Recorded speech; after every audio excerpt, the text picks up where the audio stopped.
सारा डर सत्ता स्थानांतरण का है। और उसके लिए ये जो वोकैबुलरी आप यूज़ कर रहे हैं, जिसके लिए आपने कोड वर्ड का इस्तेमाल किया है, मुझे हंसी उसी पे आ रही है कि आप उन अल्फाज को कोड कह रहे हैं जो हज़ारों साल से, जब से उर्दू और अरबी ज़बान बनी है, उर्दू के शब्दों की एक शब्दावली आप अपने स्क्रीन पे हिंदी में ट्रांसलेट करके दिखा रहे हैं और उसको आप कह रहे हैं हमने डी कोडिफाई कर दिया। इससे लगता है कि सत्ता स्थानांतरण की बात का ज़्यादा अहम है सवाल। दूसरी बात यह कि जो कानून पहले से उत्तर प्रदेश में या मुल्क में कहीं भी मौजूद हैं, सरकार जो मौजूदा है उन कानूनों पर अमल करने में ज़्यादा दिलचस्पी नहीं रखती, क्योंकि उनको लगता है शायद नेहरू गांधी के बनाए में, क्योंकि कॉन्स्टिट्यूशन ऑफ इंडिया को आरएसएस नहीं, पर ये भी तो जांच पड़ताल तो नए कानून बनाकर करना चाहते हैं, नए कानून बनाना चाहते हैं। ये जांच पड़ताल भी तो संविधान के दायरे में हो रही है। और ये कोडवर्ड मैंने डिकोड नहीं करे, ये कोडवर्ड जांच एजेंसियों ने डिकोड करे हैं, एटीएस ने डिकोड करे हैं। अरे भैया, जांच एजेंसी इसमें टेरर लिंक एस्टैब्लिश हो रहा है, ऐसी भी जानकारी मिल रही है। कुछ भर्ती कर लीजिए जो इनको उर्दू और अरबी आती हो। ये मुत्तकी का लफ्ज इतना अच्छा, तो अच्छा मुझे आप बता दीजिए, आप तो उर्दू के बाद आप तो उर्दू बहुत अच्छी जानते होंगे, बड़ी सुंदर जबान है उर्दू। रहमत का मतलब अच्छा, रहमत का मतलब विदेशी फंड होता है? रहमत का मतलब विदेशी फंड होता है? आप तो उर्दू के बड़े जानकार हैं। रहमत का मतलब विदेशी फंड होता है? मैं जानना चाह रहा हूं आपसे। हाँ, मैं अल्हम्दुलिल्लाह मैं उर्दू का जानकार भी हूं, अरबी का जानकार भी हूं, हिंदी का जानकार भी हूं।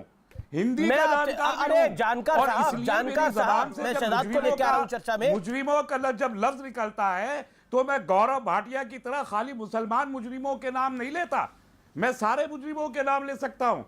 रेमानी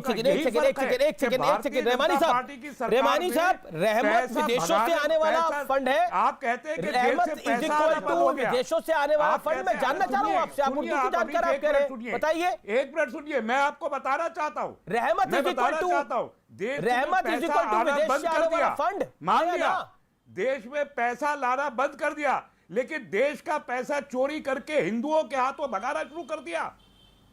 क्या मैं ये ना कहूं अगर गौरव भाटिया मुस्लिमों का नाम लेंगे या बैठ के? ठीक है, Shahzad let's come on fact. किस धर्म के थे, जेलों में जिनका हुआ वो किस धर्म के थे? एक सेकंड, शहजाद पूनावाला, उर्दू के जानकार तो आप भी होंगे। एक आप बताइए, जो मुसलमान हो, हजारों करोड़ रुपया मुझे भी मौका दिया जाए, बिल्कुल लेके भाग गए, इनके चहुते हिंदू लेके भाग गए हजारों करोड़ रुपया। एक मुसलमान का नाम बताइए। अच्छा ठीक है, रेमानी साहब आप 2 मिनट हो गए, मौका देंगे तो। शहजाद पूनावाला और अमीश असगर खान काफी देर से इंतजार कर रहे हैं। पूनावाला साहब, आप भी उर्दू जानते होंगे, क्या रहमत का मतलब विदेशों से आने वाला फंड होता है? शहजाद।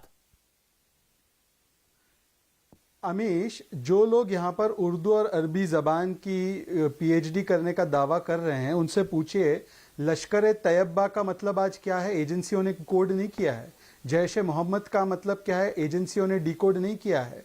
आईएसआईएस का किस तरीके से इस्तेमाल किया जा रहा है, उन्हीं जिहाद के शब्दों का आज उसका कॉन्टेक्स्ट क्या है, उसको डिकोड करने में किसी की चूक हुई है? या ये मानते हैं कि आज जो लश्कर तैयबा है ये बहुत ही अच्छा काम कर रहा है, जमातुद दावा बहुत अच्छा काम कर रहा है क्योंकि इनका नाम उर्दू और अरबी में है? तो पहली बात। दूसरी बात, धर्मांतरण जबरन तरीके से करना और जो आतंकवाद है, इनमें देखिए कितनी समानताएं और विशेषताएं हैं।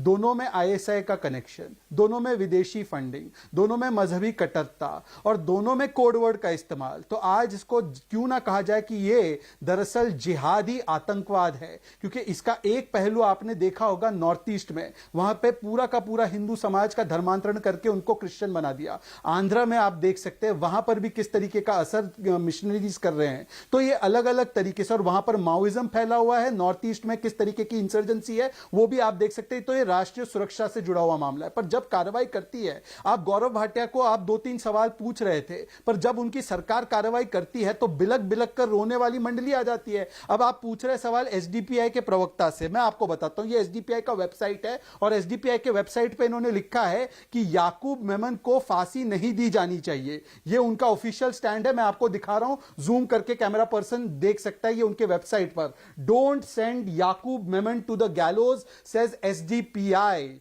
आप मुझे बताइए कि ये अगर ये याकूब मेमन के बचाव में आते हैं, ये कहना चाहते हैं कि जिस व्यक्ति को सुप्रीम कोर्ट ने फांसी की सजा दी उसको फांसी की सजा नहीं मिलनी चाहिए थी, और आप इनसे पूछ रहे हैं जबरन धर्मांतरण के बारे में। ये तो बचाएंगे क्योंकि पीएफआई का पहला